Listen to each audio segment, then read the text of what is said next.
آقای دکتر، در پایان گفتگومون می‌خواستم یه خواهشی کنم. استفاده میکنم.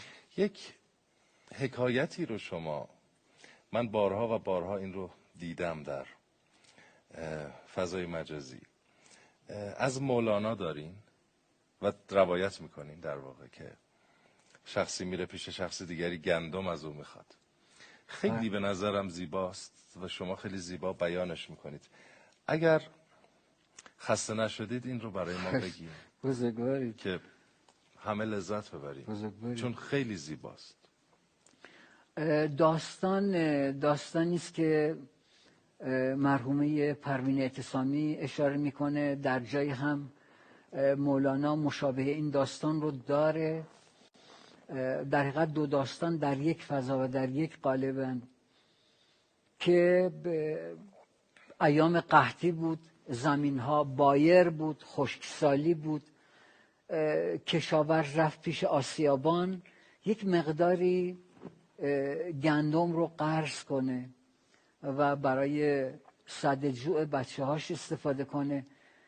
میره از آسیابان خواهش میکنه که بچه هم گرسنن. آسیابان هم یه مقداری گندم میرزه توی دستمالی، گره میزنه میده بهش. این همینطور که میاد تو مسیر دعا میکنه خدایا به حق عزتت گره از مشکلات مردم بگشا، گره از این بحرانی که ایجاد شده بگشا، گره از این دردها، گره از این حقدها، کینه ها، حسدها، عقده ها. اینقدر گره کرد تا گره دستمال باز شد، همه گندم ها ریخت رو زمین، به شدت به هم ریخت. رو کرد به خدا گفت سالها نرد خدایی باختی، این گره را زان گره نشناختی؟ من تو را کی گفتم ای یار عزیز که این گره بخشای گندم را بریز؟ آن گره را چون نیارستی گشود، این گره بخشودن دیگر چه بود؟ من خداوندی ندیدم زین نمد، یک گره بخشودی آن هم غلط. الغرض برگشت مسکین دردناک، تا مگر برچیند آن گندم ز خاک. برگشت گندم‌ها رو جمع کنه، چون برای جستجو خم کرد سر، دید افتادی یکی همیان زر. همون جایی که گندم‌ها ریخته بود کیسه زری رو پیدا کرد. یه صدایی در درون بهش گفت تو مبین اندر درختی یا به چاه، تو مرا بین که منم مفتاح راه. سر پنهان است اندر صد غلاف، ظاهرش با توست و باطن برخلاف.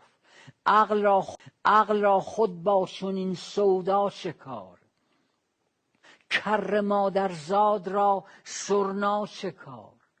سجده کرد و گفت که رب ودود، من چه دانستم تو را حکمت چه بود؟ هر بلایی که از تو آید رحمتی است، هر کرا فقری دهی آن نعمتی است. مهران عزیزم، 2 بیت شعر از مولانا به جرئت میتونم عرض کنم. 2 بیت بنای زندگی منو تغییر داد. این 2 بیت رو به هر کسی توصیه کردم.